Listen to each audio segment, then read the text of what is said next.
The first sign something was wrong was a pause on the phone. Not a long one, just long enough that I noticed it. Magnolia Floral. This is Dawn. Hi, it's Olivia Harper. I'm just calling to confirm our delivery for Saturday. Another pause. I could hear something faint on her end, paper sliding across a counter, a pen tapping. Then she said, carefully, Miss Harper, that event was canceled last week. For a second, I honestly thought she had the wrong file. Sorry, what?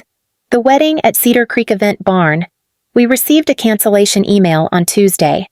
I stared at the kitchen table in front of me. Caleb's workshop smelled faintly like sawdust drifting in from the open door.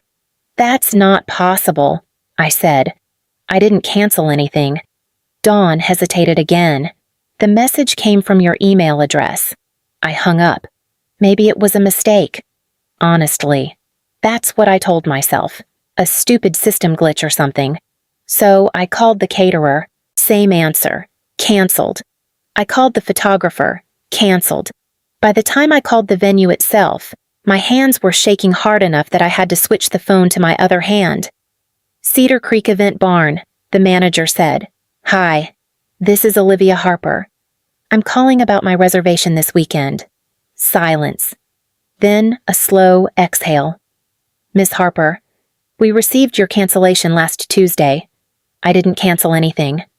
Another pause. Well, he said quietly.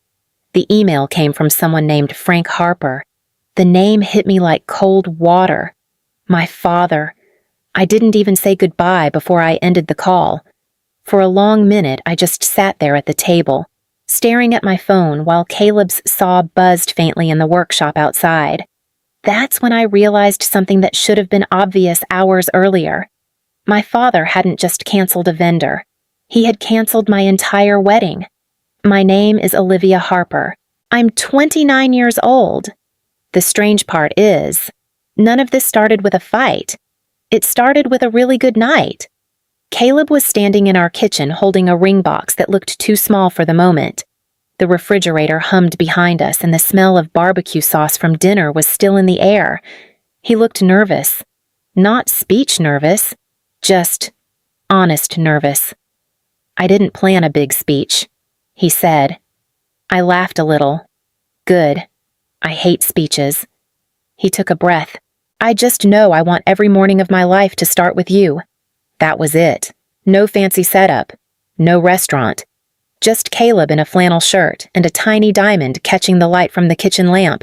I said yes before he even finished the sentence.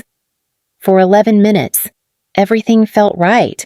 We sat on the kitchen floor leaning against the cabinets, staring at the ring like two idiots. Then my phone rang.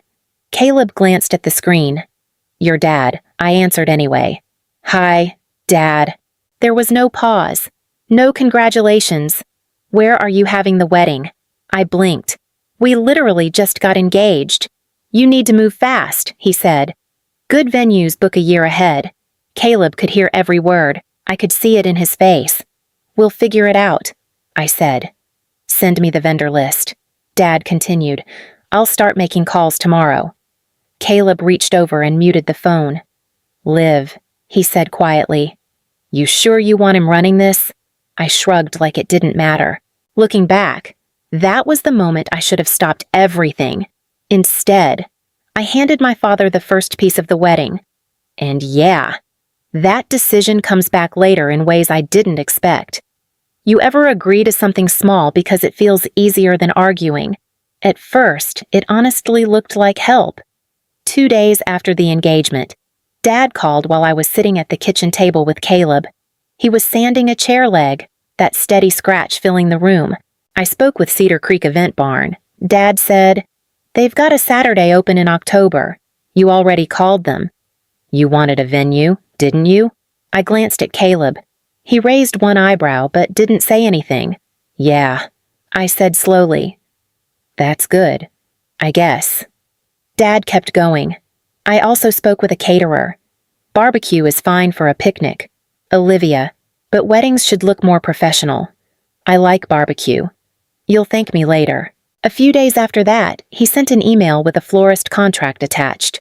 Wildflowers look messy, he said on the phone. I found someone better. Then another call. I adjusted the seating plan. Some of my colleagues will attend. Another one. I revised the budget. $24,500 isn't much for a proper wedding, but we'll make it work. Every decision came packaged like a favor. Every change sounded reasonable if you didn't think about it too hard. Caleb noticed before I did. One evening, he set the sandpaper down and leaned against the table. Liv, he said quietly. Whose wedding is this ours? He nodded toward my phone. Then why is your dad running it? I shrugged like it wasn't a big deal. He's just helping. Caleb didn't argue. He just looked at me for a long second and said something simple. Helping usually means asking first. The lunch happened about a month before everything started falling apart. Dad called Caleb directly that morning. Thought we should talk man to man, he told him. Caleb didn't mention it until later that night. He was in the garage wiping grease from his hands with a shop rag. The air smelled faintly like motor oil. So? I asked, leaning against the doorway. How'd it go? Caleb shrugged. At first, normal. Normal how your dad ordered steak. Asked about the shop. How long I'd been building furniture. That sounds reasonable. Yeah, Caleb said slowly. For about 10 minutes. Then he looked at me a little differently. After that, he started asking questions about you. What kind of questions? He said you had a breakdown in college. My stomach dropped. What he said after your mom died, you stayed in bed for weeks. That wasn't a breakdown. I was in therapy. I told him that. I folded my arms. What else? Caleb hesitated for a second. He asked if I understood what I was taking on. Taking on his words. I felt my face getting hot. And what did you say? Caleb shrugged. I told him you weren't something to manage. You're a person. That must have gone well. He didn't laugh. What did he do? Caleb tossed the rag onto the counter. He leaned back and said something strange. Caleb looked straight at me. He said, You'll understand eventually. Olivia always comes back to me. The garage went quiet after that. At the time, I told myself Dad was just being dramatic. Now I know he meant every word. After the fourth vendor told me the wedding was canceled, I finally did the thing I'd been avoiding. I called my father. The phone rang once. He picked up immediately. Olivia, you canceled the wedding. No greeting, no small talk. Just that. A short pause. I fixed a mistake, he said. My wedding is not a mistake. Caleb is. He replied calmly. I gripped the edge of the kitchen table. My palm stuck slightly to the wood from something Caleb had spilled earlier. You impersonated me, I said. You emailed every vendor. I prevented you from wasting $24,500. It's my money. You saved that money because I taught you how to be responsible. That doesn't mean you get to control it. He sighed like I was a child refusing vegetables. Olivia, you're emotional right now. I'm angry. You're confused. I'm getting married. No, he said. You're running away.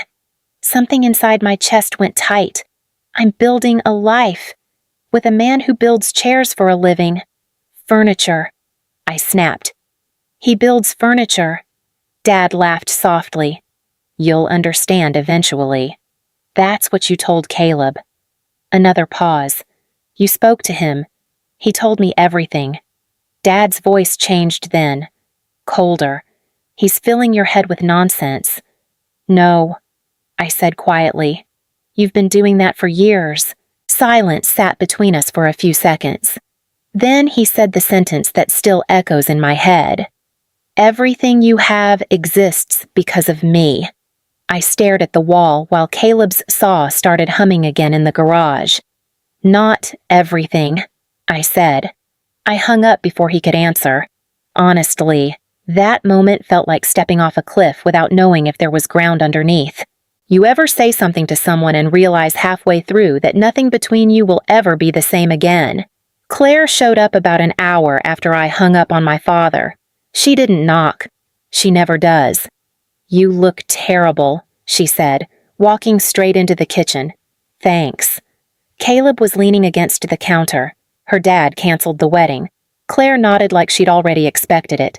Then, she dropped a thick folder onto the table. Okay, she said. Then we use this. I stared at it. Use what backup? Inside were printed emails, a small venue contract, and a list of phone numbers. What is all this? I asked. About 3 months ago, Claire said. When your dad started changing vendors. I got nervous. You never said anything.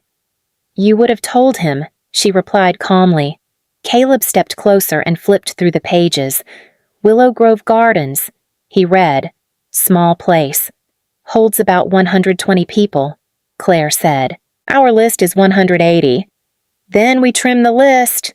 She pointed to another page. I talked to a local caterer last week. They can do barbecue. Nothing fancy, but good food. Caleb smiled a little. I'm already sold. I looked back at Claire. You booked this. I reserved the date, she said. $500 deposit. You spent your own money. Claire shrugged. I figured worst case. You'd pay me back. The room went quiet. Caleb closed the folder slowly. So what's the plan? Claire leaned back in the chair. Simple, she said. We move the wedding and tell people the real location the morning of. And my father, Claire, didn't hesitate. He goes to the wrong place. The morning of the wedding felt strangely quiet, not calm, just tense. Claire had 2 phones on the kitchen table and a printed guest list covered in check marks. The smell of strong coffee filled the room while she worked through the names. Text sent to about 80 people, she said. I'm calling the rest. Caleb leaned against the wall with his arms folded. Anyone confused, yet 3. Claire said, Your aunt thought it was a scam. That sounds like her. She dialed another number. Hi, Mrs. Henderson. Yes, ma'am. The ceremony moved to Willow Grove Gardens. Same time. A short pause. No, ma'am. Everything's fine. Just a change of plans. She hung up and marked another check. I sat on the couch holding my dress bag in my lap. I kept gripping the zipper like it might somehow keep the whole day from falling apart. Caleb noticed. Liv. I keep thinking he's going to show up, I said quietly. He might. That doesn't bother you. Caleb shrugged. He already tried to stop the wedding. That was his move. Claire closed the guest list. Exactly, she said. Now we finish ours. A few minutes later, Uncle Walter walked in, still wearing the same worn brown boots he's had for years. You ready? He asked. I think so. He studied my face for a second. Your father thinks love means holding on tight. And you. Walter adjusted his jacket. I think sometimes love means stepping back. I didn't answer. Willow Grove Gardens was smaller than Cedar Creek. Honestly, I liked it better. About 100 people had already taken their seats by the time Uncle Walter and I reached the edge of the aisle. Someone nearby had spilled lemonade and the sweet smell hung in the warm air. Caleb stood at the front, hands clasped like he was trying not to shake. Walter leaned toward me. You still have time to run, he whispered. Helpful. You'd be surprised how many people should have. We started walking. Halfway down the aisle, Caleb mouthed something. You okay? I nodded. Yeah. When I reached him, he took my hands immediately. They all made it, he said quietly. Most of them. That's enough. The officiant cleared his throat. We're gathered here today. Caleb interrupted. Wait. Everyone looked up. He turned to me. Before we start, are you sure about marrying you? About everything? I took a breath. My father thinks love means control. And you, I think love means choosing someone even when it's hard. Caleb smiled a little. Good, because this got pretty hard. The ceremony itself happened fast after that. Vows, rings, a kiss. People clapped, someone cheered, and for a few minutes, everything felt simple. Funny thing, though, while we were getting married, my father was pulling into an empty parking lot 12 miles away. ever had two completely different stories happening at the exact same moment, I didn't see this part myself. Most of it I heard later from Claire and my cousin Matt. My father drove to Cedar Creek Event Barn around 3:15 that afternoon. The place was empty. No chairs, no guests, no music, just gravel and wind moving across the parking lot. Matt said Dad stood there for a while staring at the barn doors like someone might still come out and explain everything. Then he started making calls. First me, then Caleb, then a few guests. Nobody answered. Finally, someone picked up. Mrs. Henderson. Claire had asked people not to explain anything, but Mrs. Henderson has never been great at keeping quiet. Frank, she said, everyone's at Willow Grove Gardens. Matt said the phone went silent for almost 10 seconds. Then Dad hung up. About 20 minutes later, his car pulled up outside Willow Grove. Claire had already warned the security guard. She even showed him a picture of my father the night before. The guard stepped forward when Dad reached the gate. "Good afternoon, sir. I'm Olivia Harper's father." The guard nodded politely. "I understand, sir, but I've been asked not to let you inside." Dad looked past the gate, toward the lights, toward the music, toward me and Caleb dancing with our friends.